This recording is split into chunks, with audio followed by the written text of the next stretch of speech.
जय मसीह की। प्रभु सभी को बहुत आशीष दे। तो आज हम इस विषय में जानेंगे कि जब भी एक विश्वासी वचन पढ़ता है तो उसको ना तो याद होते हैं, ना समझ में आते हैं, ना तो उनके ऊपर मनन कर पाता है। वचन पढ़ते पढ़ते पढ़ते पढ़ते कई अध्याय पढ़ लेते हैं, ना तो कुछ बातें भेजे में घुसती हैं, ना समझ में आती है, ना तो कुछ याद रहता है, ना तो ये समझ में आता है कि प्रभु ने बोला क्या है, बतलाना क्या चाह रहा है, इसमें परमेश्वर ने मुझसे क्या बात करी, मुझे क्या करना होगा, ये वचन मैंने क्यों पढ़ा, किस लिए पढ़ा, क्या कारण था, मैं कौन सा अध्याय पढ़ूँ, कैसे पढ़ूँ, कहाँ से शुरू करूँ। बहुत सी चीज़ें नहीं पता रहती एक विश्वासी को, लेकिन बाइबल खोल कर पढ़ना शुरू कर देता है ना।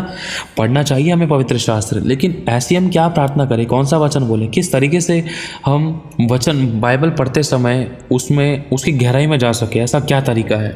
देखो, कभी भी हम बाइबल खोलते हैं सबसे पहले हमें प्रार्थना करना ज़रूरी है, क्योंकि देखो पवित्र शास्त्र को सिखाने वाला पवित्र आत्मा है। जैसे स्कूल और कॉलेजेस खोले गए ना बच्चों को सिखाने के लिए मास्टर हैं, उसी प्रकार से जब भी हम बाइबल पढ़ते हैं हमारे सामने अगल बगल कोई टीचर नहीं है, लेकिन पवित्र आत्मा है हमारा मास्टर, आत्मिक रूप में समझना, वो एक व्यक्ति है।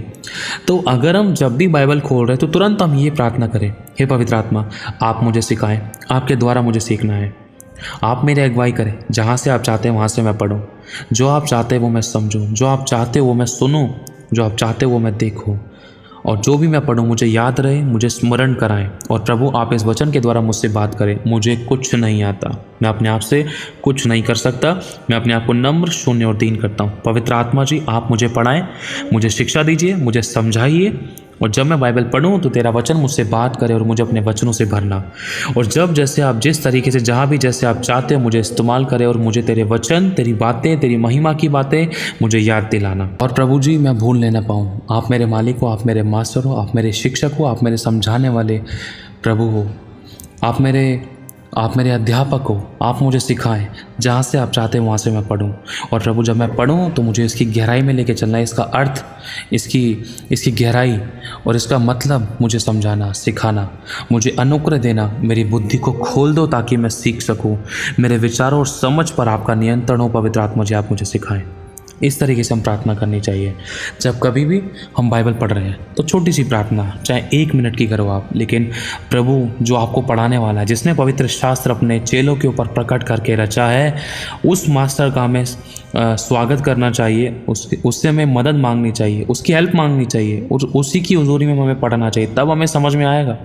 नहीं तो आज बहुत बार क्या होता है, हमने बाइबल बहुत से लोगों ने बाइबल बहुत अच्छे से पढ़ रखे, लेकिन कई बार हमें ये नहीं पता कि कौन सा वचन कहाँ लिखा है और प्रभु कहना क्या चाह रहा है, इस वचन का अर्थ क्या है। चलो वचन हमें याद भी है ना, तो उस वचन का हमें अर्थ नहीं पता है, रीज़न क्या है, कैसे हुआ, किस तरीके से हुआ, कारण क्या है, क्या बोलना चाह रहा है प्रभु। इस वचन से परमेश्वर ने दाऊद से बात करी, लेकिन परमेश्वर मुझसे क्या बात करेगा, ये वचन मैं क्यों पढ़ रहा हूँ। प्रभु कुछ ना कुछ तो कहना चाह रहा है, प्रभु तो क्या कहना चाह रहा है, मेरी कौन सी परिस्थिति से ये वचन मेल खाता है, मुझे क्या करना है। इसमें दाऊद ने ये किया था, मुझे क्या करना है, इसका अर्थ क्या है, इसका मतलब क्या है, मुझे किस तरीके से इसका आज्ञा पालन करना पड़ेगा, क्या होगा क्या नहीं होगा, किस तरीके से करूँ, कैसे बना रहा हूँ, कैसे स्थिर रहूँ, कैसे मानूँ, कैसे ये वचन मेरी ज़िंदगी में पूरा होगा, कैसे आशीष मेरी ज़िंदगी में खुलेगी, मुझे क्या करना होगा।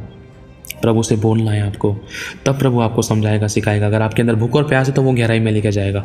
कई बार ऐसा होगा जब आप वचन पढ़ोगे ना, वचन पढ़ते पढ़ते आप प्रार्थना करने लगोगे, वचन पढ़ते पढ़ते आपकी आंखों से आंसू आ जाएंगे, वचन पढ़ते पढ़ते आप कहीं ना कहीं आप उसकी गहराई में जाने के लिए आप बहुत बेताब होंगे, आप उत्सुक होंगे, आपके अंदर भूख जगेगी एक नई। इस चीज़ को जब आप महसूस करोगे ना तो समझ लेना पवित्र आत्मा आपको सामने बैठकर उंगली के साथ आपको पढ़ा रहा है। आपको लग रहा होगा कि मैं प्रभु कहाँ से पढ़ूँ, वो देखना ऑटोमेटिकली आपकी अगुवाई करना शुरू कर देगा प्रभु का आत्मा। जब आप पढ़ोगे ना तुरंत खुदावंद आपको पकड़ लेगा और आपसे बात करना शुरू करेगा, आपकी अगुवाई करेगा। अगर आपकी कोई गलती है तो गलतियों को बताएगा, आपकी कोई कमी है तो कमियों को प्रकट करेगा, आपके अंदर की कोई खमीर है, कोई बुराई है, कोई अभिलाषा है तो वो चीज़ आपके सामने लेकर आएगा कि इन चीज़ों को अपने अंदर से हटा ले। देख इसका हश्र क्या हुआ, इसने ये गलतियाँ करी थी, इसका हश्र क्या हुआ। परमेश्वर बात करेगा, प्रकट करेगा, करेक्शन में लेकर आएगा, इसलिए क्योंकि वो आपसे मुझसे प्यार करता है। वो आपको और मुझे अपने समान ग्रहण योग्य, पवित्र, निर्दोष और भय योग्य बनाना चाहता है, प्रभु के ग्रहण योग्य बनाना चाहता है। हालेलुया। तो ये तरीका है, जब भी आप प्रार्थना करें, जब भी आप बाइबल पढ़ें तो उस समय एक छोटी सी प्रार्थना ज़रूर करें, अपने मास्टर से, उसको ज़रूर पुकारें प्रभु। क्योंकि लिखा है, अगर हम पढ़ते हैं शायद पहला यूहन्ना या दूसरा यूहन्ना की 20 आयत में लिखा है, 2 का 20 में या 1 का 20 में लिखा है कि मेरा तो उस पवित्र से अभिषेक हुआ है, मुझे किसी का प्रयोजन नहीं कि कोई मुझे सिखाए, वरन वो अभिषेक जो उस पवित्र की ओर से किया गया है वो मुझ पर बना रहता है और मैं उसमें, वो मुझे सिखाता है, वो आप ही मुझे सिखाता है प्रभु। वो अभिषेक पवित्र आत्मा जी आपके द्वारा मेरे ऊपर किया गया है, मेरे जीवन में किया गया है, आपका वो अभिषेक मुझे सिखाए। इस तरीके से आप प्रभु से बोल सकते हो। और देखना, आप देखोगे, एक बार नहीं, 2 बार नहीं, ज़रूर देखोगे। मैंने बहुत बार महसूस किया है, बहुत बार वचन पढ़ते पढ़ते मैं रोने लगा हूँ। बहुत बार वचन पढ़ते पढ़ते इतनी गहराई में लेकर गया, मैंने कभी ज़िंदगी में ऐसे प्रकाशन नहीं पाए। और सच में मन से परमेश्वर के लिए बहुत धन्यवाद निकलता है कि खुदा, मैं तो ये चीज़ जान ही नहीं थी, तूने मुझसे कैसे बात कर ली। और आंखें नम हो जाती हैं। और कई बार ऐसी भविष्यवाणियाँ सामने आती, जब उनको मुंह से बोलते हैं या जब उनको पढ़ते ही हैं, तो कहीं ना कहीं बहुत सामर्थी प्रचार, बहुत सामर्थी प्रकाशन ऐसे निकलते हैं कि खुदा का आत्मा ऑन द स्पॉट हमें छूता है और आहें भर आत्मा से परिपूर्ण करता है। और उसी समय कई बार प्रार्थना शुरू हो जाती है। ये सच्चाई है, प्रभु बात करता है, क्योंकि परमेश्वर का वचन जीवित है और जीवित ही जीवित की सुनता है। आप तरीके से उस मास्टर का स्वागत करोगे ना और उससे बोलोगे, तो देखना आप महसूस करना शुरू कर दोगे। हो सकता है ये चीज़ आपको एक बार में अनुभव ना हो, 2 बार में अनुभव ना हो, लेकिन ज़रूर होगी। आप मास्टर को पुकारना, भूख और प्यास रखना, मालिक आपको पढ़ाएगा। आमीन।